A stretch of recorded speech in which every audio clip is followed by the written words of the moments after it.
At sa mga nagtatanong kung ano yung mga requirements natin sa pagpaparenew ng rehistro na motor, ayan po, tapusin nyo lang itong video na to.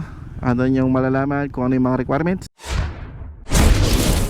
Alright mga sir, good morning. Good morning, good morning. Ngayong araw mga sir, papa-renew tayo ng rehistro ng ating NMAX sa LTO. Ang unang gagawin natin ay pupunta muna tayo dun sa insurance mga sir, no? Isa sa mga requirements pagka magpapa-renew ng rehistro ng motor, kailangan insurance muna. So malapit lang naman mga sir, no? Kaya hindi na tayo nag-gloves. Pero mainit. Grabe, tapos traffic pa. So pupunta tayo sa standard insurance para magpa-insure muna tayo ng ating motor.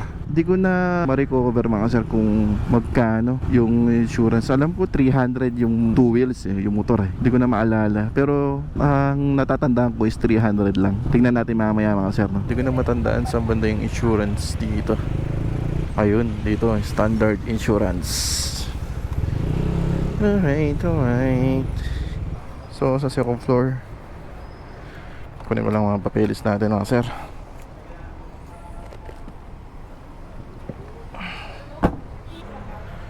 Let's go.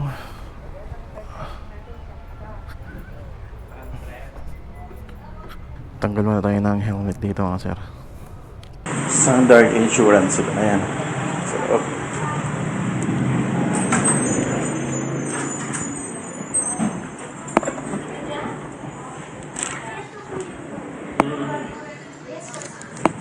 sa insurance ng motor,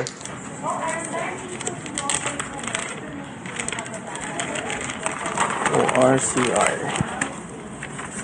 I'm sorry, nabasa kasi itong isa. Medyo pangit.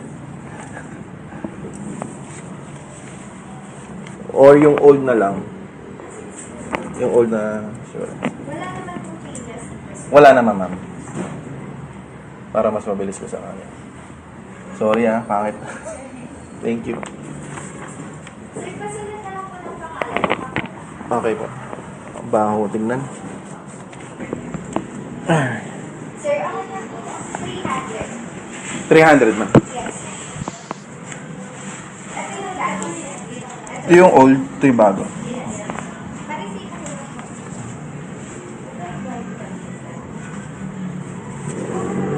Pag binigay ko sa LTO to, ibabalik pa sa akin. Kukunin lang po nila yan, sir. Tapos yung copy po niya, kasama po yung discount. Okay, sige ma'am. Thank you. Bali, ito yung bibigay ko sa LTO. Thank you, ma'am. Alright. Alright.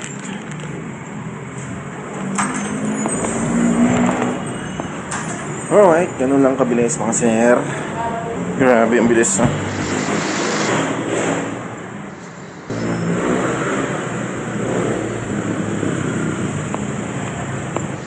After natin dito sa insurance, diretso tayo ng emission center para pa-emission natin ang ating motor. And then after ng emission, diretso tayo ng LTO for registration. Alright. Nakalimutan ko na rin kung magkano yung emission ng motorsiklo or two wheels. Double check na lang natin doon sir. Alright, sir. Diretso na tayo ng emission center para pa-emission na tong ating motor o NMAX mga sir. And then after, diretso na tayo ng LTO. Grabe yung traffic tapos mainit pa. Yee! Dito sa harap ng SM Tarlac tayo pupunta mga sir. Ito, sana walang nakapila. Ayun ilan lang. Ano ba to? Luzon Emission Testing Center.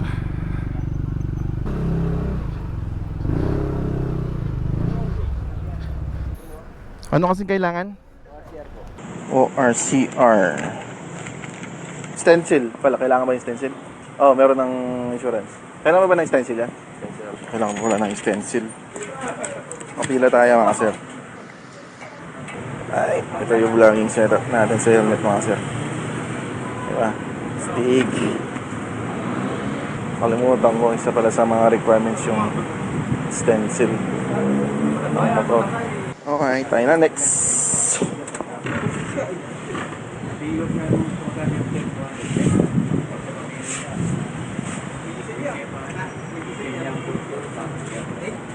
Actually, may pulot siya. May butot siya. Ay, may... Bagay, ako na mo rin original na yan. May pulot siya. Medyo. Ang stencil.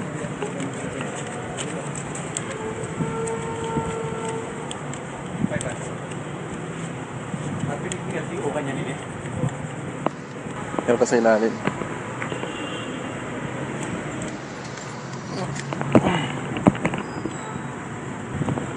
Start.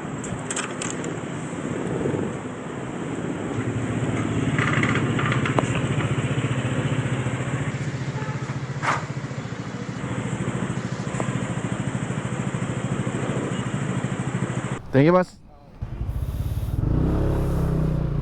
Alright, mga sir, diretso na tayo ng LTO. Tapos na yung emission, stencil, at yung insurance. So, yun yung mga requirements natin, mga sir, bago tayo pumunta ng LTO para magpa-renew ng rehistro ng ating mga motorsiklo. Ganon din naman sa mga 4 wheels, mga sir, no? Same lang din naman yung requirements sa 4 wheels o sa mga sasakyan. Yung emission center, mga sir, no, ang siningil sa atin is 400 pesos para doon sa emission test. And then yung stencil, mga sir, nasa 20 pesos lang ata yung talent fee nung naging stencil. So kung 20 pesos lang, kayo na bahala magdagdag para sa tip, di ba? Mura na naman yung 20 pesos doon sa stencil. Lapis at papel lang naman ang puhunan. Dito tayo, traffic dyan. Thank you. So ulitin ko lang, mga sir, no? Doon sa emission, ang binayad natin dyan is 400 pesos. And then yung stencil is 20 pesos lang, mga sir. And yung sa insurance is 300. So wala pang 1,000 yung nagagastos natin sa requirements. So di ko lang alam kung magkano yung babayaran natin sa LTO. Nakalimutan ko na rin. Check na lang natin mamaya, mga sir, para at least aware yung mga tropa natin kung magkano talaga yung magagastos sa mag-renew ng rehistro ng motor, at kung ano yung mga requirements na dapat dalhin bago magpunta ng LTO. Diba? Mahirap na yung pabalik-balik, tapos wala tayong idea kung ano yung mga requirements ba. Swerte lang natin walang ganun nakapila sa emission center at dun sa insurance. So pagpasok natin, mga ilang minuto lang tayo nakakagid yung sumunod, diba? Sana ganun din dito sa LTO ngayon. Na walang masyadong nakapila pa. At syempre, bago ko makalimutan, mga sir, no? Bago pumasok ng LTO, siguraduhin o make sure lang na nakapantalon at nakasapatos kayo, mga sir, no? Ayan, o, pantalon at sapatos.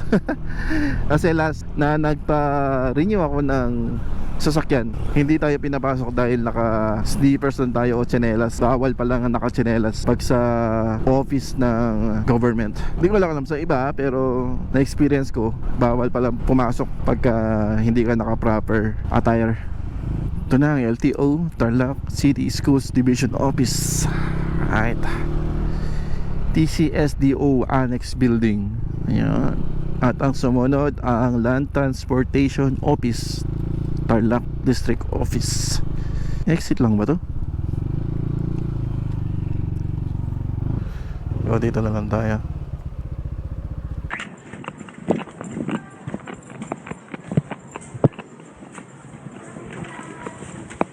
Ang daming tao. Paparehistro ng motor, sir?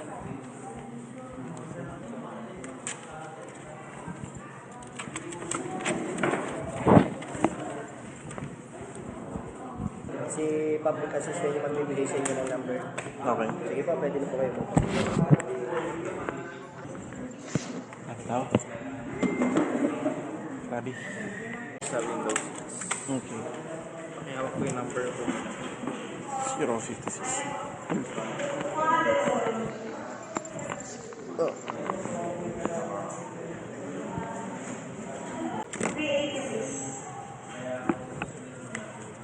386. Okay na, ma'am. Alright.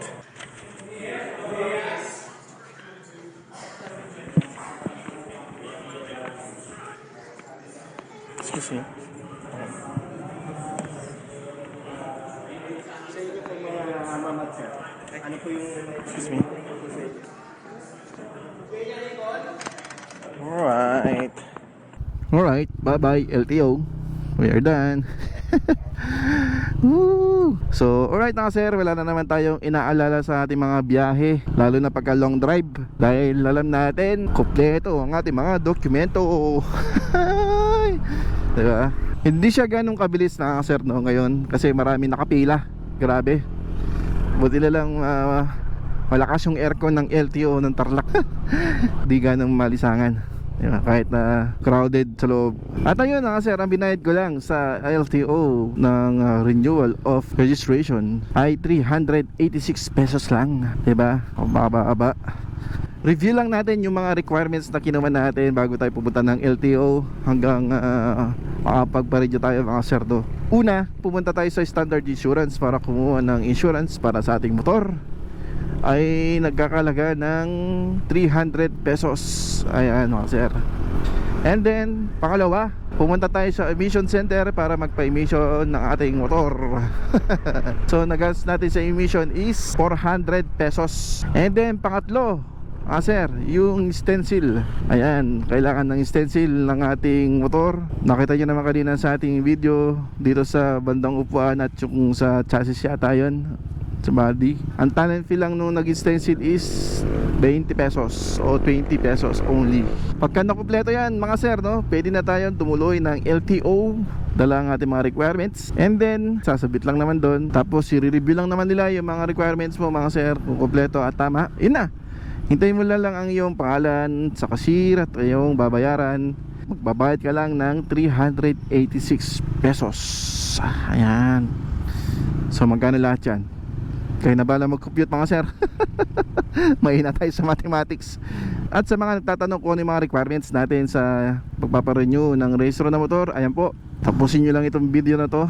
Ano yung malalaman kung ano yung mga requirements. Natapos din tayo. Wala man tayong ilan ba? 4 na oras sa 3 oras no? Maraming salamat mga sir. Follow for more. Bye bye.